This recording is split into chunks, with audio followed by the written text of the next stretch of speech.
Entre Khartoum et Juba, rien ne va plus. Alors que de nouveaux bombardements ont visé le Soudan du Sud, le président accuse ses voisins d'avoir déclaré la guerre à son pays. Réponse du Soudan, Juba menace sa stabilité en soutenant les rebelles.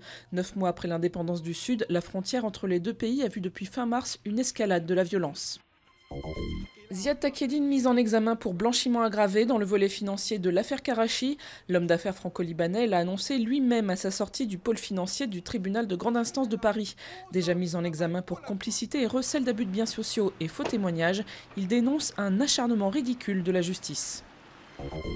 Incarcérée depuis août dernier, l'opposante ukrainienne Yulia Tymoshenko a entamé une grève de la faim selon son avocat. L'ex-première ministre veut protester contre les répressions politiques dans le pays. Tymoshenko a été condamnée à 7 ans de prison pour abus de pouvoir. Elle est aussi jugée pour détournement de fonds publics et fraude fiscale.